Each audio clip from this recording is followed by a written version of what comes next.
ஒளிபரப்பப்பட்ட அந்த ஏவியை பொறுத்தளவில் அந்த வீடியோ ஒளிபரப்பிலே பேரறிஞர் அண்ணா, தந்தை பெரியார் குறித்து அவதூறுகள் பரப்பப்பட்டுள்ளதாக இப்போது பரபரப்பாக செய்திகள் வெளியாகி விவாதம் பண்ணி அண்ணா திராவிட முன்னேற்ற கழகத்திலே அவதூறுகளை அள்ளி தெளிக்கிறார்கள். அதை தெளிவாக நாங்கள் சொல்லியிருக்கிறோம்.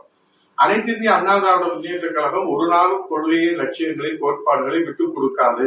முருகன் மாநாட்டில் தந்தை பெரியார் மற்றும் பேரறிஞர் அண்ணாவை தவறாக சித்தரித்து காணொலி வெளியிட்டதற்கு அதிமுக முன்னாள் அமைச்சர் RP உதயகுமார் மற்றும் அமமுக பொதுச் செயலாளர் TTV தினகரன் கண்டனம் தெரிவித்துள்ளனர். பேரறிஞர் பெருந்தகை அண்ணா அவர்கள் மாற்றம் தோட்டத்து மல்லிகைக்கு மனம் உண்டு என்று அவருடைய கூற்றின்படி அந்த முருக பக்தர்கள் மாநாட்டுக்கு அவர்கள் அழைப்பு கொடுத்தார்கள். அந்த அன்பான அழைப்பை ஏற்று அதிலே முருக பக்தர்கள் என்கிற அடிப்படையிலே தான் அதிலே கலந்து கொண்டோம். அரசியல் அதிலே இல்லை என்பதை நீதிமன்றமும் அதிலே உறுதியாக தீர்ப்பு வழங்கியிருந்தது. ஆகவே அரசியல் இல்லாத முருக பக்தர்கள் மாநாடு, முருக பக்தர்கள் பங்கேற்கிறார்கள், அழைப்பு கொடுத்திருக்கிறார்கள். அந்த அழைப்பை ஏற்று முருக பக்தர்கள் என்கிற அடிப்படையிலே அதிலே பங்கேற்றோம். அதிலே அரசியல் இருக்காது என்கிற நம்பிக்கையோடு. ஆனால் அதிலே ஒளிபரப்பப்பட்ட அந்த ஏவியை பொறுத்தளவில் அந்த வீடியோ ஒளிபரப்பிலே பேரறிஞர் அண்ணா, தந்தை பெரியார் குறித்து அவதூறுகள் பரப்பப்பட்டுள்ளதாக இப்போது பரபரப்பாக செய்திகள் வெளியாகி விவாதம் பண்ணி அண்ணா திராவிட முன்னேற்ற கழகத்திலே அவதூறுகளை அள்ளி தெளிக்கிறார்கள். அதை தெளிவாக நாங்கள் சொல்லியிருக்கிறோம். அனைத்து இந்திய அண்ணா திராவிட முன்னேற்ற கழகம் ஒரு நாளும் கொள்கையை, லட்சியங்களை, கோட்பாடுகளை விட்டுக் கொடுக்காது. இது தமிழ்நாட்டு மக்களுக்கு நன்றாக தெரியும். ஏன் ஆளுகிற திமுகவுக்கும் நன்றாக தெரியும். ஆனால் அண்ணா திராவிட முன்னேற்ற கழகத்தின் மீது அவதூறு பரப்புவதற்கு ஏதாவது சாக்கு போக்கு கிடைக்காதா என்கிற வகையிலே தான் அவர்கள் தொடர்ந்து அவதூறுகளை பரப்புகிறார்கள்.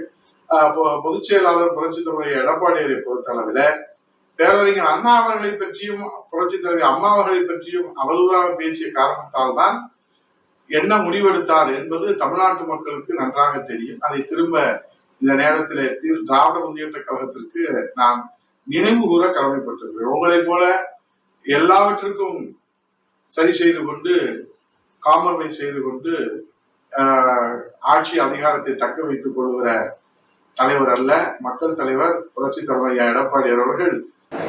மற்றபடி இந்து முன்னணி நடத்திய அந்த மாநாட்டில் தந்தை பெரியார், பேரறிஞர் அண்ணா மற்றும் திராவிடத்தை பற்றி அவர்கள் அந்த டாக்குமெண்ட்ரி காமிக்கிறப்ப அந்த வார்த்தைகள் அவர்கள் தவிர்த்திருக்க வேண்டும். காரணம், கூட்டணி கட்சிகள்,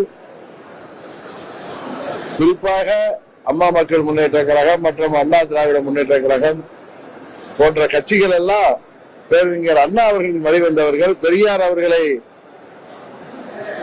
அண்ணா அவர்களை எங்கள் வழிகாட்டிகளாக ஏற்றுக்கொண்டு புரட்சி தலைவரும் புரட்சி தலைவி அம்மா அவர்களும் காட்டிய பாதையிலே செயல்படுபவர்கள்.